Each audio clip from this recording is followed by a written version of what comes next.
अस्सलाम वालेकुम व्यूवर्स, कैसे मिजाज हैं आपके। उम्मीद है सब खैरियत से होंगे। तो व्यूवर्स, आज मैं आपके लिए एक नई वीडियो लेके हाज़िर हुआ हूं।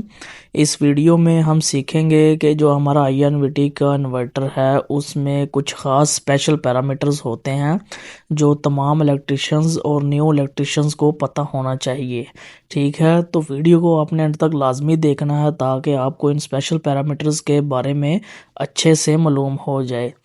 तो इसमें व्यूवर्स 3 से 4 तरह के पैरामीटर्स हैं हमारे इन्वर्टर के। कूलिंग फ़ैन को कंट्रोल करने के लिए असल में दो तरीके हैं। एक ये कि इन्वर्टर जब हमारा स्टॉप हो तो तब भी कूलिंग फ़ैन जो है वो ऑन रहे, उस इन्वर्टर को ठंडा करता रहे। और दूसरा मेथड ये हमारा ये है कि इन्वर्टर स्टॉप हो लेकिन उसकी पावर ऑन हो, तब भी हमारा कूलिंग फ़ैन वो चलता रहेगा, उसकी इन्वर्टर की हीट को वो एग्जॉस्ट करता रहेगा। ठीक है, तो अब हम चलते हैं इसके पैरामीटर्स की तरफ। पैरामीटर से मैं आपको बताता हूँ कि अब हम इसको कैसे, किस पैरामीटर में जाके, किस ग्रुप में जाके इसको सेट कर सकते हैं।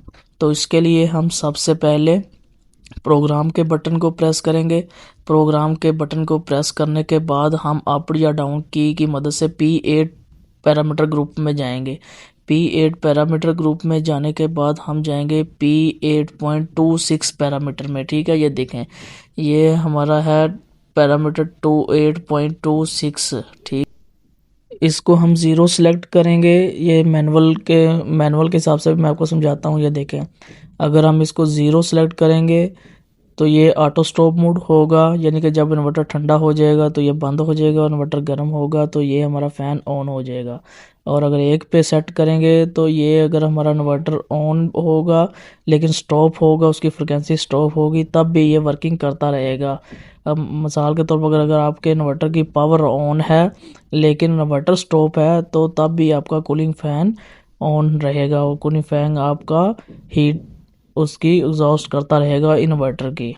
इसके बाद हम जाएंगे P7.11 में। इसके लिए हम P7 पैरामीटर को सिलेक्ट करेंगे, डाटा एंटर के बटन को प्रेस करेंगे। उसके बाद हम आप की मदद से P7.11 में जाएंगे। P7.11, ये देखें, ये टेम्परेचर आ रहा है 25.3 डिग्री टेम्परेचर है हमारे रेक्टिफायर मॉड्यूल का। ठीक है ना, 25.3 हमारे रेक्टिफायर मॉड्यूल का है। इस टेम्परेचर को आप चेक कर सकते हैं इन्वर्टर की ही मदद से कि आपका कूलिंग फ़ैन ठीक से काम कर रहा है या नहीं, या आपकी मोटर अपने रेटेड करंट से ज़्यादा लोड ले रही है या नहीं ले रही। ठीक है, अगर आपकी मोटर ज़्यादा लोड ले रही है तो आप फिर ये टेम्परेचर चेक कर सकते हैं। अगर ज़्यादा हुआ तो आप इन्वर्टर को फौरी बंद कर दें। इसके बाद हम P7.12 में जाएंगे। ये हमारा IGBT मॉड्यूल का टेम्परेचर है। ठीक है, ये देखें, ये भी 25.3 डिग्री यानी कि टेम्परेचर नॉर्मल है। इससे आप ये भी अंदाज़ा लगा सकते हैं कि आपका जो फ़ैन है वो अच्छे से वर्किंग कर रहा है, वो ठीक चल रहा है और इन्वर्टर की हीट को एग्जॉस्ट कर रहा है, और आपकी जो मोटर है वो भी अपने रेटेड करंट से कम करंट ले रही है। ठीक है, अगर आपकी मोटर रेटेड करंट से ज़्यादा करंट लेगी तो ये टेम्परेचर यहाँ ज़्यादा हो जाएगा। ये तकरीबन 40-50 पे भी 50 डिग्री तक जा सकता है। उससे आपके इन्वर्टर का डैमेज होने का ख़तरा होता है। ठीक है, ये देखें, ये मैनुअल पे भी ये शो कर रहा है कि P7.11 जो है ये हमारे रेक्टिफाई मॉड्यूल का टेम्परेचर है, और जो P7.12 है ये हमारे IGBT मॉड्यूल का टेम्परेचर है। इसके बाद हमारा पैरामीटर है कि जो हमारे इन्वर्टर पे फॉल्ट हिस्ट्री है उसको हम कैसे चेक कर सकते हैं। यानी कि जो हमारे इन्वर्टर पे फॉल्ट आया हुआ है या वो रीसेट हो जाता है लेकिन हम उसको दोबारा चेक करना चाहते हैं कि हमारे इन्वर्टर पे कौन सा फॉल्ट आया था। ठीक है, उसके लिए INVT में 3 फॉल्ट की सिर्फ हिस्ट्री होती है। इसके लिए हम P7 पैरामीटर ग्रुप में जाएंगे। P7 पैरामीटर ग्रुप में जाने के बाद हम जाएंगे P7.17 में। ठीक है, ये 17 में ये देखें, यू का फॉल्ट आया हुआ था हमारा। ये जो P7.17 है ये थर्ड लेटेस्ट फॉल्ट है हमारा, यानी कि तीसरे नंबर पे जो हमारा फॉल्ट आया था। ठीक है, ये देखें, ये मेरे इन्वर्टर में तो यू का फॉल्ट आया हुआ था थर्ड लेटेस्ट फॉल्ट जो P7.18 है, P7.18 ये हमारा सेकंड लेटेस्ट फॉल्ट है। और जो हमारा P7.19 है ये हमें जो रिसेंटली फॉल्ट आया था इन्वर्टर पे, ये हमारा वो वाला फॉल्ट है। ठीक है, अगर आपके इन्वर्टर पे और कोई फॉल्ट नहीं आया, सिर्फ एक ही फॉल्ट 3 दफ़ा आया, तो ये तीनों पैरामीटर में आपको सेम ही फॉल्ट शो करवाएगा। तो मेरे इन्वर्टर में तो एक ही फॉल्ट आया था यू का, तो इसने तीनों P7.17, 18 और 19 में तीनों में ही उसने यू का फॉल्ट शो करवाया है। और अगर आप जानना चाहते हैं कि आपको जो सबसे ताज़ा फॉल्ट है, जो मतलब कि रीसेंट फॉल्ट अभी आपको आया है, वो किस ग्रुप पैरामीटर में है, वो होगा P7.19 में। 19 में जाकर आप अपने उस फॉल्ट को चेक कर सकते हैं।